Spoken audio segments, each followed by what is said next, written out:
So it is a query of one of the student, that is what is the meaning of deferred revenue expenditure.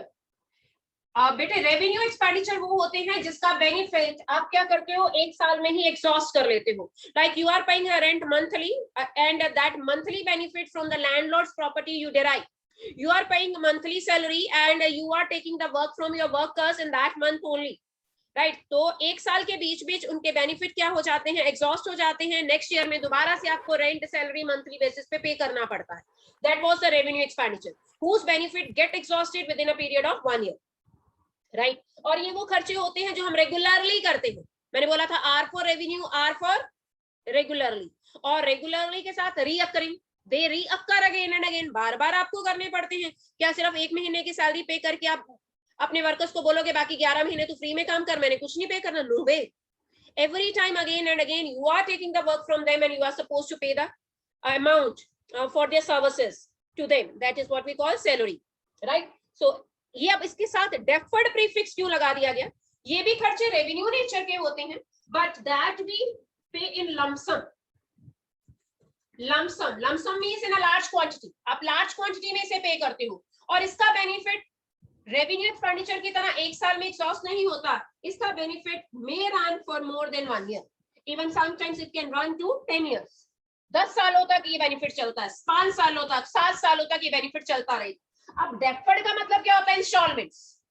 तो इसलिए जो खर्चा आपने lump sum में कर दिया उसको इंस्टॉलमेंट्स में राइट ऑफ करना शुरू कर दो. What is the meaning of write off? जैसे मैंने कल एग्जांपल दी थी, on the advertisement campaign to launch a new product. आपने इतना एड पे खर्च किया, aggressively you spend on your advertisement and you spend ₹10 crore. अब ये 10 करोड़ का एक साल में खर्चा मैं नहीं दिखा सकती, क्योंकि इस एड का benefit I am assuming, I am imagining कि आने वाले 10 सालों तक मेरे को मिलेगा. तो जितने सालों तक आप अंदाजा लगाते हो कि हमें ये मिलेगा 10 years, उससे आप अपने इस खर्चे को डिवाइड करो. तो अगर 10 सालों तक इसका बेनिफिट मिलेगा तो spread this expenditure for that many years for which you assume that it is going to give me the benefit. So every year you will be showing your expenditure 1 crore. कहीं पे आपने 10 करोड़ इकट्ठा खर्चा दिखा देना था और कहीं पे 1-1 करोड़ आप खर्चा दिखाओगे तो आपका प्रॉफिट इतना ज्यादा इन्फ्लुएंस्ड नहीं होगा. ठीक है, किसी एक साल के प्रॉफिट में से अगर 10 करोड़ एडवर्टाइजमेंट नहीं दिखा दो तो पता ही नहीं उस साल प्रॉफिट होगा कि लॉस में कन्वर्ट हो जाएगा. So we made a rule when you spend in lump sum, लेकिन वो एक रेगुलर खर्चा, एडवर्टाइजमेंट इसमें रेगुलर खर्चा भाई, इट्स ऑफ रेवेन्यू नेचर, लेकिन I am spending it in lump sum, मैंने करोड़ों में खर्च कर दिया उस पे. So I will be separating that benefit in those years during which I assume it is going to give me the benefit. मतलब आने वाले 10 सालों तक कंपनी को लगता है कि अब ये खर्चा, ये वाला खर्चा बड़ी बड़ी कंपनीज करती हैं भाई. सोल प्रोप्राइटर और पार्टनरशिप के बारे में you might have heard and you maybe learning in your business studies class. ठीक है, तो सोल प्रोप्राइटर इतना खर्चा करना अफोर्ड ही नहीं करता, राइट? और ना ही पार्टनरशिप में इतना कोई खर्चा होता है. So it is only being happening in large scale companies like Tata, Birlas की कंपनीज जो है, हमारे बिजनेस बिग बिजनेस टाइकून्स है इंडिया के, they used to spend this much amount on their advertisement, right? So this is what we call deferred revenue expenditure. होते revenue expenditure है, means regular nature के होते हैं, लेकिन इसका benefit revenue expenditure की तरह एक साल तक सीमित नहीं रहता. इसका benefit हमें आने वाले बहुत सारे सालों तक मिलता है. तो जितने सालों तक आप assume करते हो कि इसका benefit मिलने वाला है, उतने सालों में आप इसे क्या कर देते हो, write off कर देते हो. So this is what we call your deferred revenue expenditure. So this is the title of your Kalyani publisher book, right? It is again an old edition with me. आपको भी अगर अपने senior से अभी old addition मिलता है तो you can take for the time being, but जैसे ही मार्केट में ये आ जाएगा you have to buy the new edition, क्योंकि न्यू एडिशन में बहुत सारी चेंजेस हुई होती हैं. So that again you need to Xerox and get the pages from the new book, etc. Better to buy the new edition, right? So let's see the basic terms. Next basic term, what he is talking about. Receipt कल हम लोगों ने discuss किया था, capital receipt, revenue receipt हो गया था.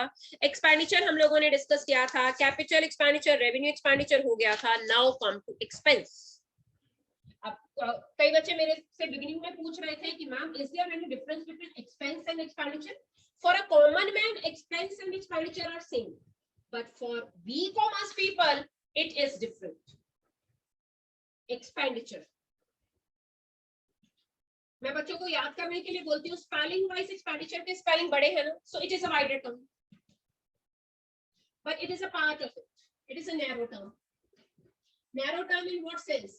Simple भाषा में expense का मतलब सारे revenue expenditure. Expense means revenue expenditure which you regularly incur. जो business से related directly खर्चे हैं उसे expense बोलते हैं हमें. Or expenditure is a wider term because in expenditure we include both type of expenditure. Other three types of expenditure. One is capital, another is what revenue, and third one is deferred revenue. So in that context, expenditure is a wider term, right? Regular वाले खर्चे में इसमें आएंगे, जो irregular nature के हैं वो भी आएंगे, जो आपने revenue nature के कर दिए लेकिन lump sum में करे खर्चे, उसका benefit एक साल से ज्यादा सालों तक मिलेगा, वो भी इसी में क्या होंगे, include होंगे. So simple definition of expenses. All those expenses which are regularly to be incurred to run our business smoothly. अपने बिजनेस को सही ढंग से चलाने के लिए जो खर्चे हम रेगुलरली करते हैं उन्हें हम एक्सपेंस कहते हैं. Who will tell me the example of regular expense? Regular expense of the business. Who will tell me the example? Yes, raise your hand. Waiting replies from your side. Who will tell? Regular expenses of the business. कल बताया था. नलिन आप बोलो. Yes, Amit Karla raise hand. Good. हाँ जी बच्चे बोलिए. Speak up. Ma'am, electricity bills. Very good. Electricity bill, telephone bill, salary, rent. These are regular. Very good. So regular expenses we incur regularly in the business. We incur repeatedly. Repeatedly is from our word. So revenue expenditure है. Regularly is from our word. तो भी revenue expenditure है. Then I told you recurring in nature. Reoccurring से बना recurring. ठीक है. We pronounce it like recurring. जो recurring nature के हैं, जो बार बार reoccur होते हैं, वो भी हमारे क्या हैं? Your expense. तो इसने एक sophistically थोड़ी सी definition बना दी. In your book he is writing, it is that portion of expenditure. पहले तो बोला it is that portion of expenditure.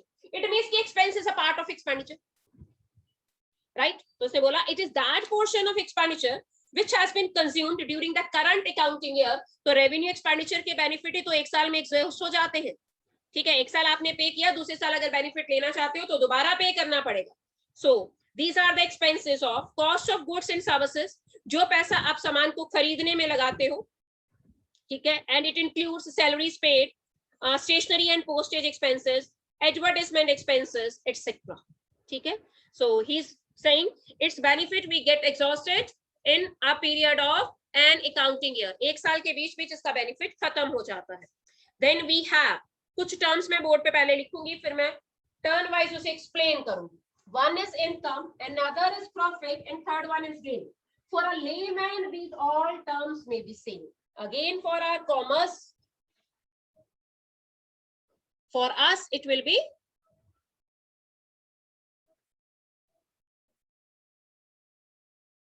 different. So I must write all the three terms so that the confusion can be removed from your mind. One is income, another is profit, and third one is gain.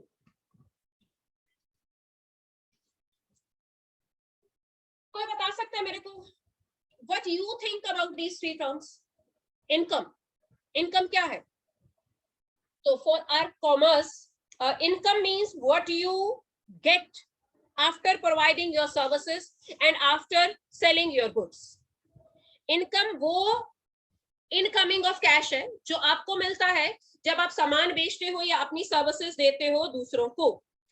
So doctor जो फी लेता है वो उसकी income है. CA जो अपने client से फी लेता है वो उसकी इनकम है, राइट? सो इसके अलावा इनकम क्या हो सकती है? Income is the result of money flowing into the business. वो पैसा जो बिजनेस में आता है वो सारा इनकम है भाई. क्या लिखोगे? Money flowing in the business. In the business, जो पैसा बिजनेस में आता है उसे हम इनकम कहते हैं. So that can be fee charge by doctor, अगर डॉक्टर का आपका प्रोफेशन है. रेंट रिसीव्ड, अगर आपने कोई अपनी प्रॉपर्टी रेंट पे दी है तो वो भी आपकी क्या है? इनकम है. अगर आपने कहीं बैंक में एफडी करवा रखी है उसके ऊपर इंटरेस्ट मिलता है तो इंटरेस्ट रिसीव्ड भी इनकम है. So anything coming into the business is your income. ठीक है, कैश में आ रहा, right? Even income can be due. Due का मतलब क्या है? किसी ने मेरे को प्रॉमिस किया कि आने वाले 2 हफ्तों में मैं आपको ये पे कर दूंगा. So that is also income. Income received and receivable both are to be treated as income from our point of view, right? So income की डेफिनेशन देखिए. Money flowing into the business. Examples: interest receipt, rent receipt, और क्या बोला मैंने, फी collected. अगर आपका doctor का profession है, सीए का प्रोफेशन है, तो आप अपने क्लाइंट से जो फी लेते हो वो भी क्या है, आपकी income. Now come to the profit. Profit का मतलब क्या है? So profit is the excess of revenue earned या excess of receipt over your expense. तो मैं प्रॉफिट का फॉर्मूला, प्रॉफिट को मैं पी बोलूंगी, P is equal to R minus E। R का मतलब क्या है, आपकी रेवेन्यू रिसीट। रेवेन्यू रिसीट्स पर always your of regular nature. Business से रिलेटेड जो आपकी इनकम थी उसे रिसीट कहते थे और रेवेन्यू रिसीट कहते थे। उसमें से एक्सपेंसेस माइनस कर दो। एक्सपेंसेस की अभी डेफिनेशन करवाई, वो भी कौन सी एक्सपेंडिचर, रेवेन्यू एक्सपेंडिचर। सो रेवेन्यू रिसीट में से जब रेवेन्यू एक्सपेंसेस माइनस कर देते हैं तो वो क्या रहता है, प्रॉफिट। और छोटी क्लासों में भी आपने प्रॉफिट के बारे में मैथ्स में पढ़ा हुआ है, this is equal to SP minus CP.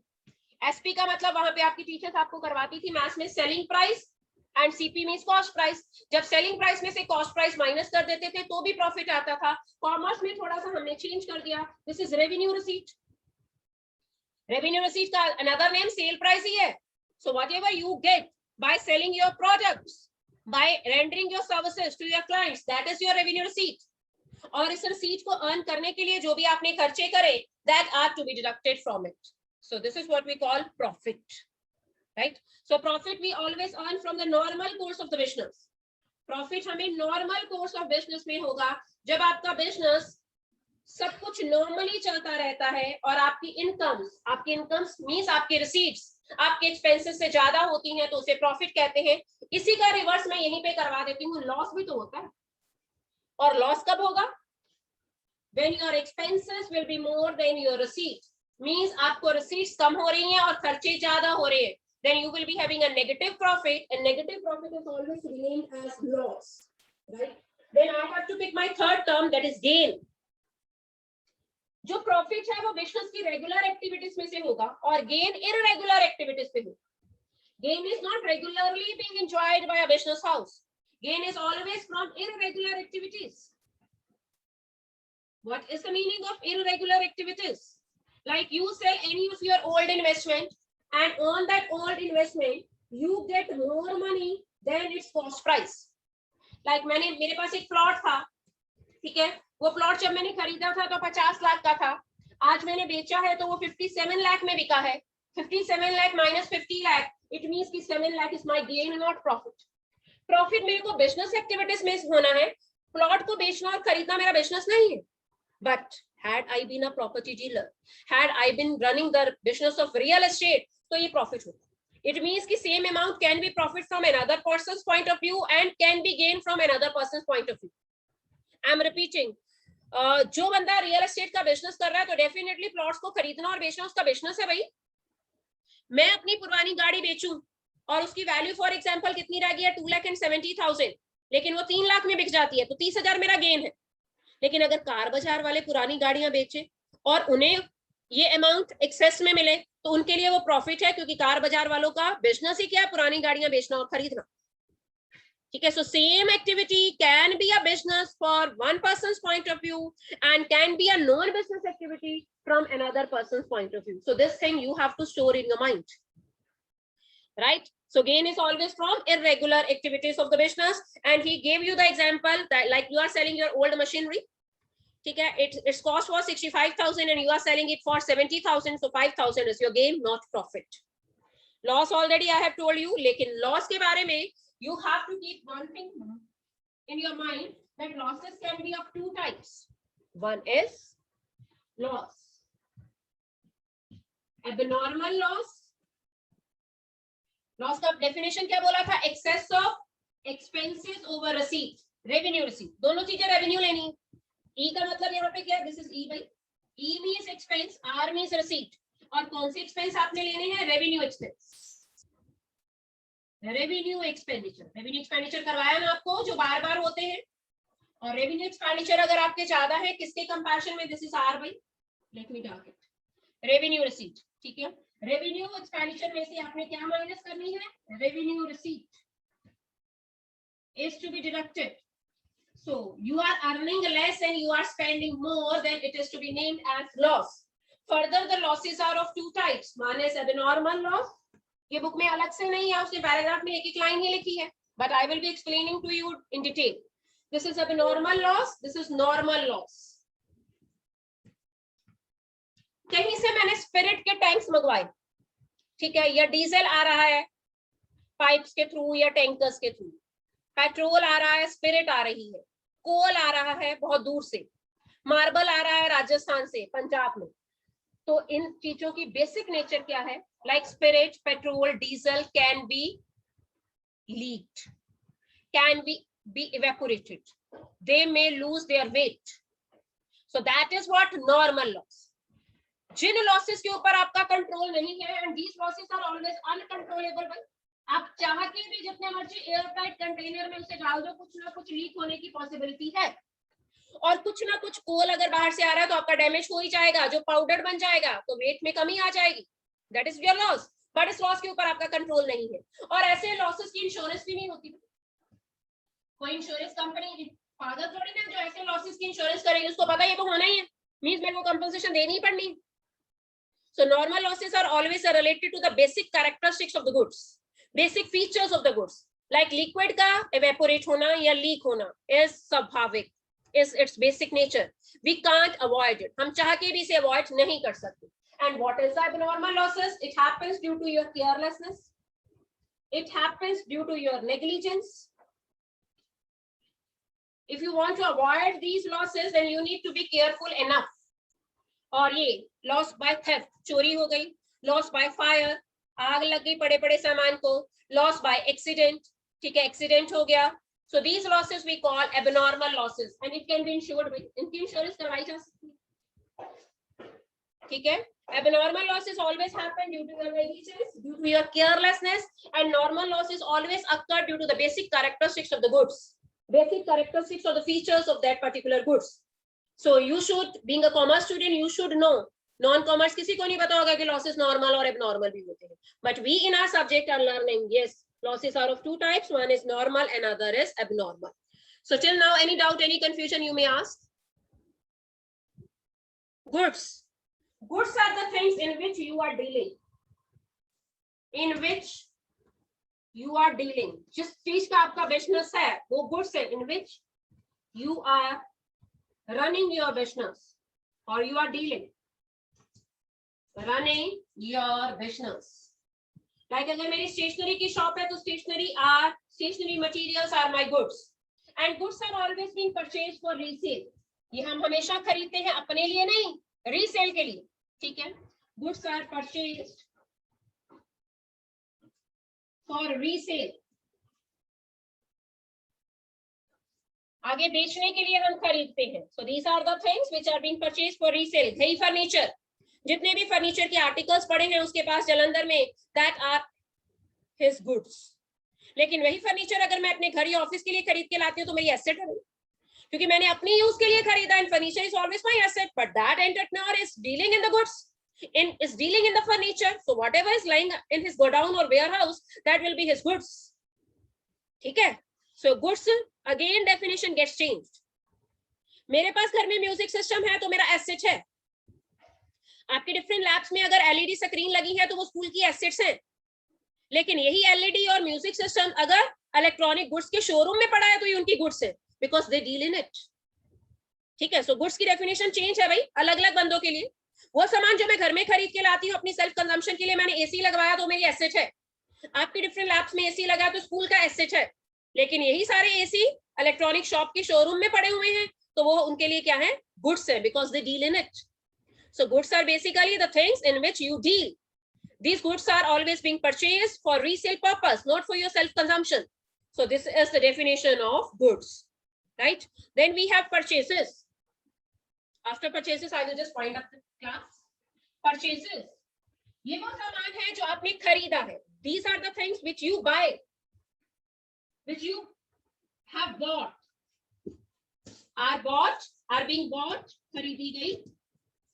For what? For resale purpose. Are being bought for resale. Sometimes these purchases can be raw material.